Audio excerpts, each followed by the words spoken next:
Olá pessoal, tudo bem? Sejam bem-vindos aí a mais uma aula, a penúltima aula aí dessa sequência de vídeos sobre computação e educação básica. Então a gente já viu aí nos vídeos anteriores sobre a computação desplugada, um conceito, a gente viu que não precisa de ferramentas tecnológicas, de computadores em salas de aula para que a gente possa introduzir os conceitos de computação. Mas aí para as escolas, né, para os professores aí que tem aí em suas salas de aulas os equipamentos, né, computadores, tablets, ou até mesmo kit de robótica, ou que a escola vai dar esse primeiro passo agora, eu vou mostrar aqui algumas ferramentas que podem ser inseridas nesse início, né? E algumas ferramentas gratuitas, então dei preferência aqui às ferramentas gratuitas e vou mostrar algumas pagas e o porquê que eu vou estar mostrando ela, ok? Sem nenhuma propaganda. Então, caso vocês conheçam outras ferramentas que vocês já tenham trabalhado, tenham ouvido falar, tenham curiosidade, eu peço que depois no final do vídeo vocês vão lá nas redes sociais, no Instagram, pra gente poder bater um papo e vocês aí comentarem um pouco sobre outras ferramentas que vocês conhecem também, ok?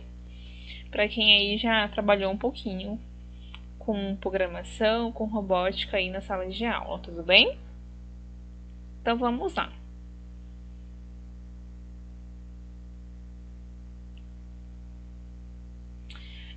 Então, o primeiro conjunto de ferramentas que eu trago aqui são ferramentas aí que utilizam a programação visual em blocos.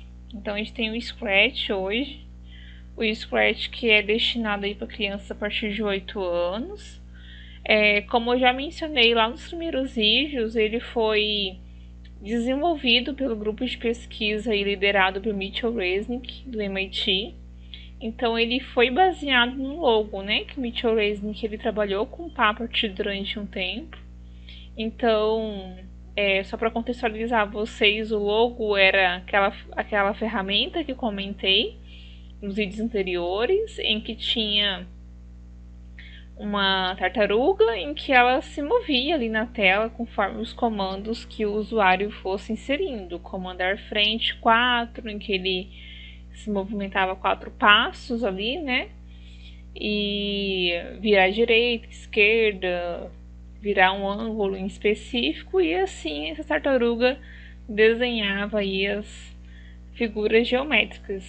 Então o Scratch ele vem baseado disso porque ele é uma evolução, na verdade. Então ele vem com comandos também simples, só que agora a gente não tem só uma tartaruga, a gente tem vários personagens na ferramenta que a gente pode utilizar.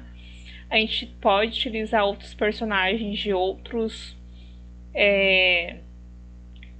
da internet ou que a gente mesmo tenha criado. Então tem essa possibilidade dos alunos, por exemplo, numa aula de arte, desenhar os personagens, depois na aula de matemática ou de outra aula qualquer de empreendedorismo fazer um jogo, uma animação ou uma história em 2D, que é o que a ferramenta permite.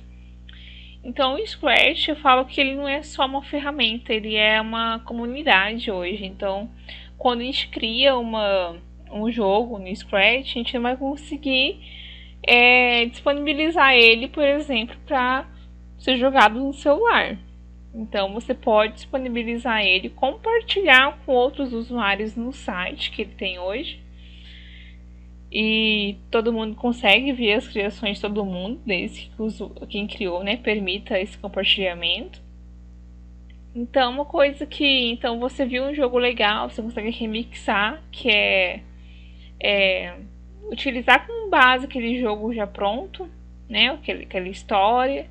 Então, ele trabalha muito essa parte de colaboração entre os alunos.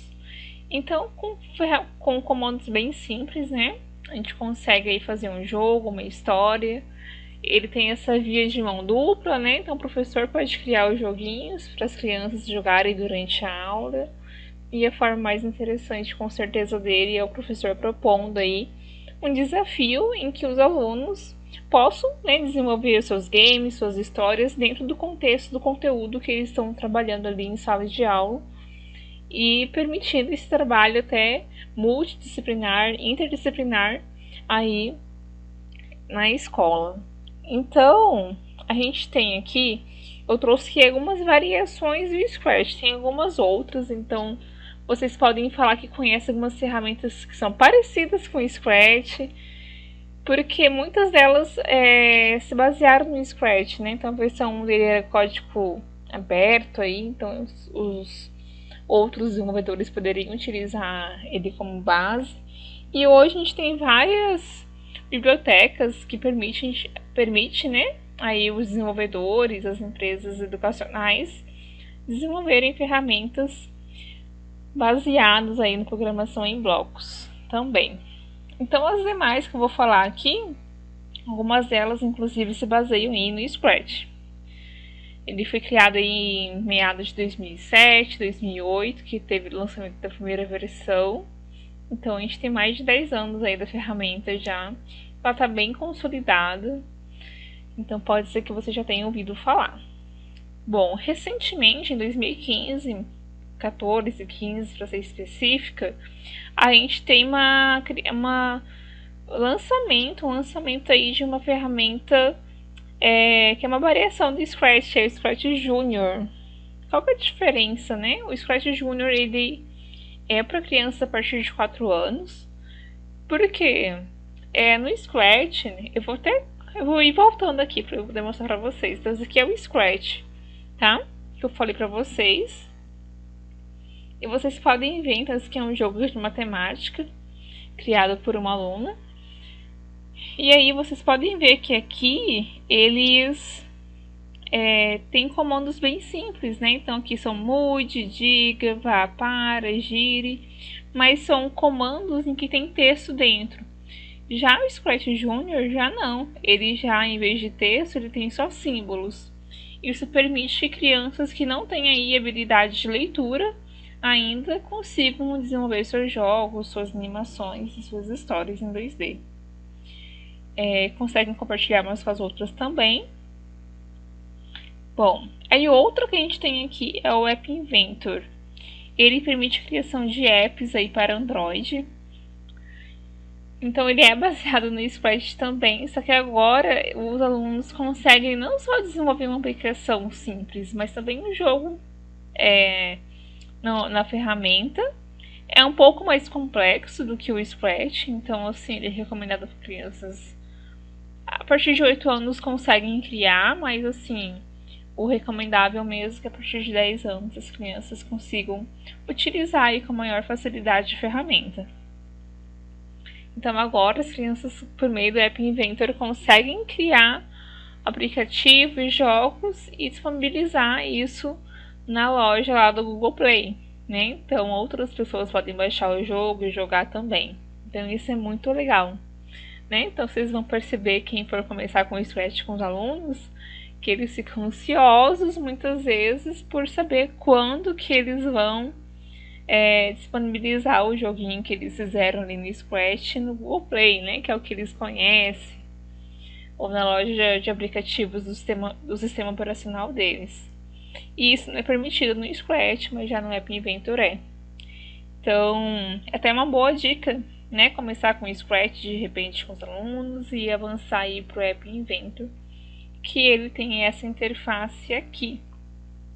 Então a gente tem, assim como em todo o desenvolvimento móvel, né, de aplicações que a gente tem a parte de design, né, onde a gente vai colocar os botões, elementos visuais da aplicação, e a parte de programação, em que a gente programa tela por tela. Então o que vai acontecer quando clicar no botão sair, então todas as interações aqui são programáveis. Tem a parte de design e a parte de blocos. Design é a parte visual que a gente coloca os elementos, e a parte de blocos a parte que a gente programa aqui a interação deles. Então bem legal, tem muito recurso, tem como incluir aqui uma base de dados também. Então ela é bem rica a ferramenta mesmo, então Já dá aí para trabalhar bastante coisa com os alunos. E mais importante, tanto o Scratch, o Scratch Junior e o App Inventor são gratuitos. Então, sem custos, né? Caso aí a escola, a instituição já tenha um espaço, um laboratório com uma máquina razoável, né? Ou um tablet, no caso do Scratch Junior, já consegue aí trabalhar, inserir programação em robótica aí nas aulas de maneira bem divertida, né? E sempre atrelado ali o que eles estão vendo em sala de aula, para não ficar uma inserção de tecnologia por si só, sem conexão com e sem um objetivo bem definido, ok? Então vamos lá. Outra que a gente tem muito legal, então aqui é o Code.org. O Code.org ele é bem bacana porque ele permite a gente criar uma conta de educador e criar contas para os alunos da nossa turma. Então eles não precisam eles mesmos criarem uma conta de e-mail ou criar uma conta aqui com o e-mail deles, né? O professor pode criar suas contas, então para crianças que são pequenas, o professor cria lá o usuário delas e a senha é uma imagem, por exemplo, para as crianças pequenas, para as maiores pode ser uma letra. Isso fica a critério do professor definir isso. E no momento que ele cria uma turma ali dentro do Code.org, ele consegue ver a evolução de cada aluno durante as fases. Então aqui são as fases das ferramentas, então ele consegue ir programando aqui. Ele também utiliza programação em blocos nos seus desafios. Então ele ensina todos os conceitos, né, variáveis, laços de repetição, condicionais, que é a parte básica que a gente vai ver em qualquer ferramenta dessas, para a gente conseguir evoluir de maneira bacana. Conceitos esses que vocês vão aprender com maior profundidade, né, para a gente compreender um pouquinho melhor lá no curso do Scratch, e nos demais cursos aí a gente vai avançando posteriormente, ok? Então vamos lá. E outro bem legal é o Ladybot. Ladybot tem Ladybot Junior. Tem versão gratuita e versão paga também. A diferença é a quantidade aí de desafios que a gente tem por nível. E ele permite, tem alguns desafios que o robozinho tem que fazer. E para isso, né, trabalha vários conceitos de programação, como laço de repetição, recursividade, dentre outros. Então, tem os desafios aqui. É um aplicativo que pode ser instalado no tablet, no celular. Então, ele é bem legal para trabalhar aí raciocínio lógico dos alunos, dentre outros. Então, pessoal, Code.org, Ladybot, App Inventor e Scratch, né? Que a gente tem aí o Scratch e o Scratch Junior. Todos são gratuitos, né? O Scratch, né? Que a gente falou anteriormente. Só para a gente poder fechar aqui as considerações. Deixa eu voltar aqui um pouco. O Scratch, ele está disponível hoje online pelo site. Eu consigo criar um jogo online. Ele tem o aplicativo dele no Android hoje também, Scratch. Ele também tem a versão offline para o computador. Então pode ser instalado para que os alunos possam desenvolver ali suas aplicações no computador sem acesso à internet. Então isso é bem legal. O Scratch Junior ele é disponível somente aí nas lojas de aplicativos. Ele tem uma resolução de tela mínima que o dispositivo tem que ter, sendo recomendável aí que seja utilizado tablets pela faixa etária das crianças mesmo. Depois o App Inventor ele é somente online, ok? A gente tem alguns aplicativos offline que a gente utiliza para depurar o código, testar, mas a parte de programação toda dele é online, tá? Tem forma de usar offline ele, mas aí a gente tem a principal forma de uso online, ok? O Code.org, né, que é essa plataforma que a gente mostrou, ele é online também, ele não tem como instalar. E o Ladybot Junior, que é o desafio de lógica de programação, que está disponível na loja de aplicativos, certo? E todos eles gratuitos, tá? Com exceção do Ladybird, que tem a versão paga, mas vocês conseguem também utilizar a versão gratuita tranquilamente.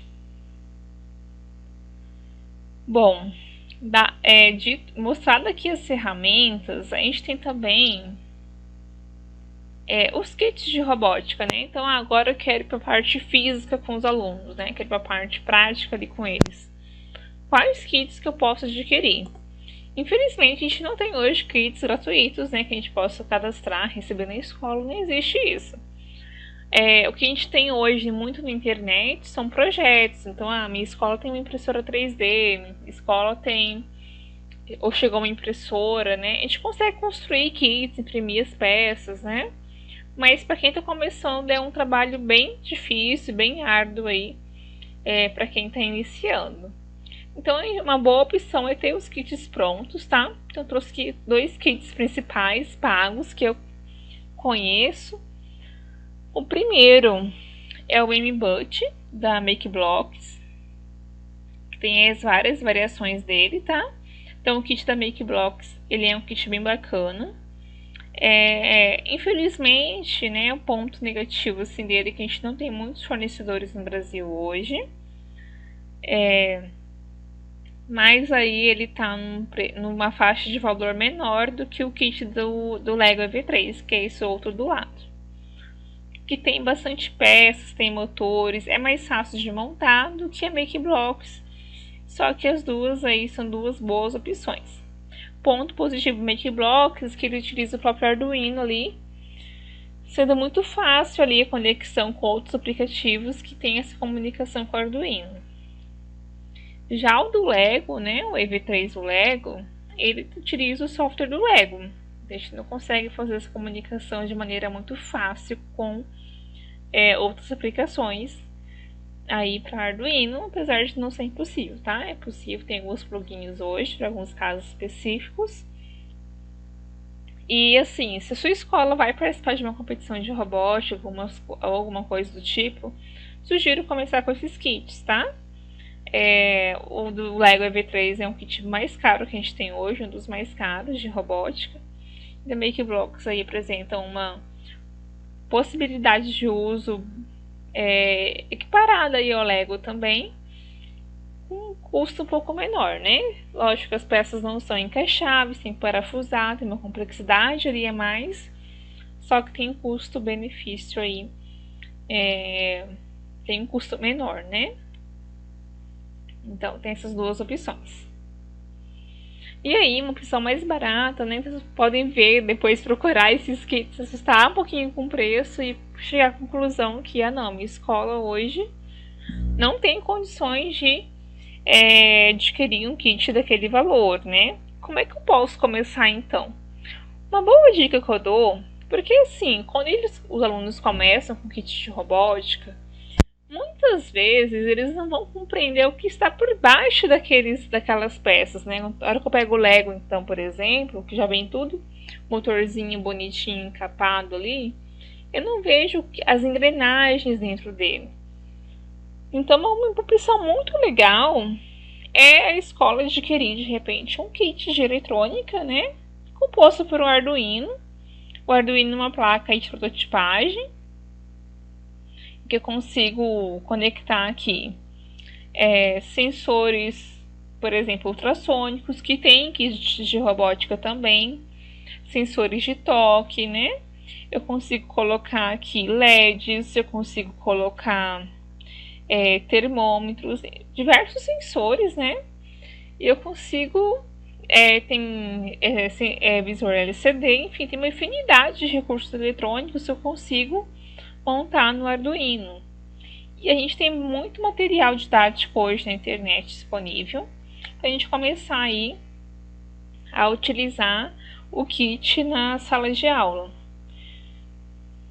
Ponto positivo, hoje a gente tem kits de iniciantes de Arduino que variam entre 150 até uns R$500, um preço muito, muito abaixo do que a gente aí investiria num kit da Lego, da MakeBlocks, por exemplo.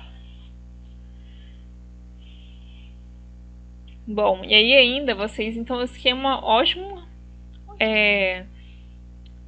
opção, tá? Mas aqui eu sugiro também utilizar com alunos aí a partir de 10 anos, que eles vão conseguir ter entendimento melhor sobre isso. E a série, o ano que eles estão cursando, né, que é ali quinto ano, né, sexto, eles vão conseguir fazer uma conexão melhor com o que está sendo visto em sala de aula e as possibilidades que a gente tem para trabalhar aqui. Mas enfim, eles conseguem também, os menores, trabalhar com Arduino, tá? Eu trabalhei já com alunos do segundo ano do fundamental, terceiro, e eles conseguiram. Lógico que o professor tem que diminuir bastante o nível de complexidade. A ocasião que eu utilizei, por exemplo, eu utilizei uma ferramenta que era similar ao Scratch, que é o Scratch for Arduino, o Scratch para Arduino, que é uma versão do Scratch em que tem uma comunicação com o Arduino. Não permite a gente fazer muitas coisas, mas é muito legal para quem já viu o Scratch. Agora eu quero ensinar só alguns componentes do Arduino para eles entenderem como é que funciona. Então é uma boa transição, uma transição bacana. Mas, né, caso vocês não consigam ainda, né, adquirir o kit, né, a gente tem opções também de ensinar de repente eletrônica, os conceitos de robótica, né, sem ter os kits físicos, utilizando simuladores. Esse daqui, por exemplo, é o Tinkercad. Então, o Tinkercad, a gente tem, ele simula aqui todos os componentes do Arduino. Então, eu consigo colocar a plaquinha aqui, as placas de prototipagem e simular. Então, aqui, por exemplo, estou simulando um semáforo, né? Funcionamento de um semáforo de carros e pedestres. Então, eu consigo fazer isso. Lógico, né? Então, para essa mesma atividade que eu coloquei aqui, que é simular um carro de pedestres e de carros. Se eu tiver os kits físicos, né, que são esses elementos aqui físicos para os alunos trabalharem, é muito legal, porque eles podem construir uma maquete, podem da cidade com semáforos, eles programarem. Isso é muito legal. Eu consigo introduzir vários conceitos, correlacionar com várias áreas, mas a gente tem essa opção também aí do Tinkercad, que é essa simulação. Eu posso ainda juntar os dois, simular primeiro aqui e depois os alunos montarem parte física ali com o Arduino. Por quê? Aqui, se eu conectar aqui tudinho certinho nas portas e fizer o mesmo na parte física e enviar o código para minha plaquinha depois, ele vai funcionar igualzinho na parte física o que eu coloquei aqui na parte virtual, né, na simulação virtual aqui do meu projeto. E o mais legal dele, do Tinkercad, os alunos que já viram alguma coisa do Scratch vão se familiarizar, porque ele também tem a opção de programar os componentes de eletrônica aqui, os LEDs, os sensores, utilizando programação em blocos. Aí eu posso programar em blocos e enviar aqui o código para minha plaquinha. Os alunos já estão maiores, né? Vamos supor que é ensino médio. Eles podem converter programação em blocos para programação que a placa entende, que é uma programação baseada em C#, em C++. Deixa eu só voltar. Então, eles conseguem fazer essa conversão e entender os códigos também, que é o que a placa entende, tá? E eu posso aqui juntar várias coisas. Estou ensinando inglês para os alunos, né? Quero fazer essa conversão, mostrar. Enfim, gente, são várias possibilidades de trabalhar de forma interdisciplinar, utilizando aí as ferramentas, fazer uma sequência didática que os alunos consigam evoluir ali durante os anos, durante os bimestres, né? Ao longo do tempo. Então, são boas opções. Então, aqui minha intenção não é mostrar todos, né, ferramentas, não tenho como. O que vocês vão ver aí no próximo curso é o Scratch, mas para mostrar as outras ferramentas precisaria de um curso somente delas, ok? Então, o que tinha para ver aqui hoje nesse vídeo somente isso. tem como fazer várias coisas com essas ferramentas que eu mostrei, né? Eu falo que só elas aí para uns 5 anos aí do fundamental para trabalhar tranquilamente, fazer uma sequência com eles, com os alunos. Mas eu quero saber de vocês, né? Se vocês já utilizaram, se já conheciam alguma ferramenta, se tem alguma outra que vocês conhecem, ouviram falar e tem uma curiosidade sobre. Então podem ir lá no Instagram, aí nos comentários, e interagir comigo, né? Que eu vou ter o maior prazer de responder vocês, certo? E até o próximo vídeo.